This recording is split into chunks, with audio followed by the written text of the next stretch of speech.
जय हिंद दोस्तों, युगचरण चैनल में आपका हार्दिक स्वागत है। हाँ जी दोस्तों, वेतन आयोग के सामने हमारे रक्षा कर्मियों ने यानी हमारे सैनिकों ने 10 मांगे रखी हैं कि कम से कम आप हमें अलग तरीके से ट्रीट करो। और ये वीडियो इसी बात को लेकर है। उन्होंने कहा है कि हमारी पे को अलग हिसाब से देखिए, क्योंकि 24 घंटे की नौकरी है, 24 घंटे हमें खतरा है। हमारी पे है, हमारे पेंशन है, हमारी मिलिट्री सर्विस पे, हमारी MSCP की बात की है, प्रमोशन की बात की है, अग्निपथ योजना की बात की है, और सबसे बड़ी बात की कि इसमें हमारे लिए अलग से आप फिटमेंट फैक्टर लगाइए। हमारा उन्होंने कहा पे लेवल को अलग हिसाब से रखिए। और दूसरी बड़ी बात की है, यानी उन्होंने सीधा सीधा कहा है कि हमारे अंतर को कम कीजिए। जैसा कि 7वें वेतन आयोग में 2.57 और 2.82 वाला अंतर था, उसकी वजह से हमें बहुत सारा नुकसान हुआ और इसका परिणाम उन्हें वन रैंक वन पेंशन का जो इंप्लीमेंट हुआ है वहां देखने को मिला है।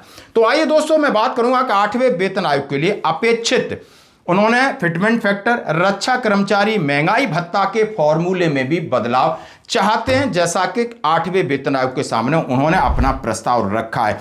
हाँ, सबसे पहले मैं बात करूंगा यानी रक्षा कर्मी आखिर और क्या चाह रहे हैं। रक्षा कर्मचारी संघ ने 8वें वेतन आयोग के समक्ष महत्वपूर्ण मांगों की एक सूची दी है।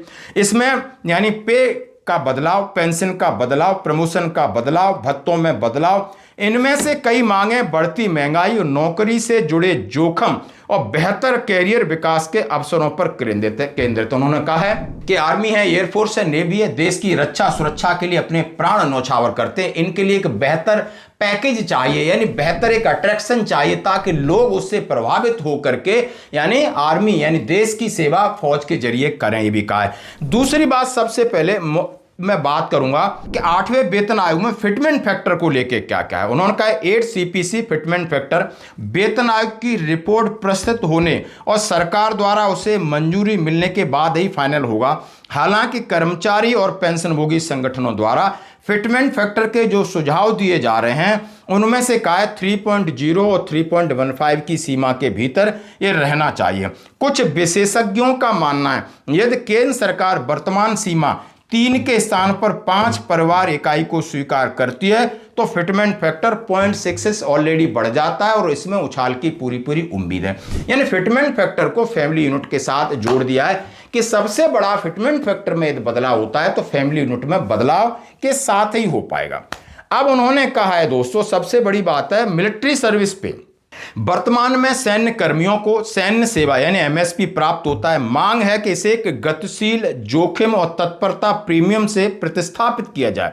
नई प्रणाली रक्षा भूमिकाओं में आवश्यक खतरों, जिम्मेदारियों, निरंतर तत्परता और बेहतर ढंग से प्रतिबिंबित करेगी और जिससे मुआवजा प्रदर्शन पर आधारित किया जाएगा। उन्होंने इसको अलग ढंग से रखा है कि मिलिट्री सर्विस पे एक जोखिम भत्ता है और जहां जिसको जोखिम है और इस तरीके से इसको अट्रैक्टिव बनाए कि सैनिकों को कभी उसका कोई डर न रहे। उन्हें पता है कि इसके लिए भी हमें एक अलग से पे मिलती है। तो इसलिए उन्होंने मिलिट्री सर्विस पे की बात की है। जैसा कि फौज की तरफ से सुझाव दिया गया है कि अधिकारियों को 30,000 की बात की गई, MNS को 21,000 और JSU जवान को 15 और 12,000 की बात की गई। लेकिन आखिर इसके ऊपर क्या फैसला है, और सरकार ने भी अपने 18 जो सवाल हैं उसमें भी मिलिट्री सर्विस को वरीयता दी है कि आखिर मिलिट्री सर्विस पे को और कैसे अट्रैक्टिव बनाया जाए, यानी इसका दूसरे विभाग पर क्या असर पड़ेगा मनोबल पर, ये भी बात है। अब मैं बात करूंगा MSCP, यानी उन्होंने कहा है कि कैरियर प्रोग्रेशन के लिए यदि आपको रैंक नहीं मिलता है तो लेंथ ऑफ सर्विस के हिसाब से अभी सेना के अंदर 8 और 16 और 24 पर आपको MSCP 1, 2, 3 का लाभ दिया जाता है। उन्होंने कहा इसमें सर्विस क्राइटेरिया 6 से कर दिए, 6, 12 और उन्होंने सीधा कहा है 18 कर दी जाए ताकि कम से कम मैक्सिमम सब लोग JSU की रैंक के हिसाब से पेंशन लेने लगे। ये बहुत अच्छी बात है। और उन्होंने उचित वेतन संरचना और बेहतर पदोन्नति की बात की। उन्होंने कहा है सबसे बड़ी बात क्या है कि नीचे जो पे लेवल है और ऊपर का जो सेना का पे लेवल है उसमें फिटमेंट फैक्टर कॉमन रखिए और जो बढ़ने का अंतर है यानी बढ़ने का अंतर है वो कम कर देना चाहिए, इसके ऊपर विचार कर देना चाहिए। यानी जिसकी ज्यादा है उसकी ज्यादा हो रही है और जिसकी कम है यानी उसकी कम हो रही है। दोनों का जो जिस तरह बढ़ने का रेशियो उसके अंदर डिफरेंस आ रहा है।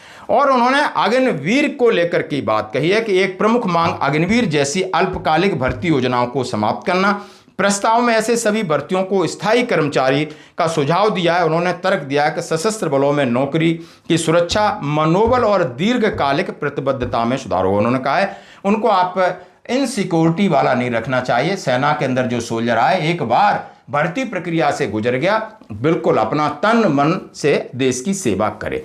अब एक महत्वपूर्ण बदलाव की बात किया, डीए के गणना की मौजूदा फॉर्मूले में क्या है खराबी और नए डीए फॉर्मूले की क्या है मांग, इसके ऊपर बात करते हैं।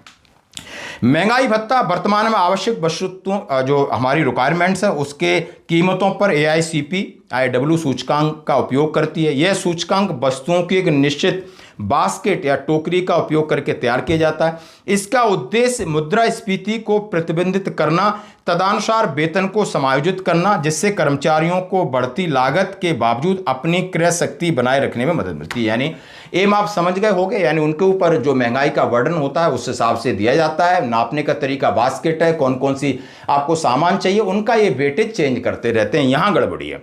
कर्मचारी प्रतिनिधियों का तर्क है कि मौजूदा सूचकांक वास्तविक खर्चों को प्रतिबंधित नहीं करता है।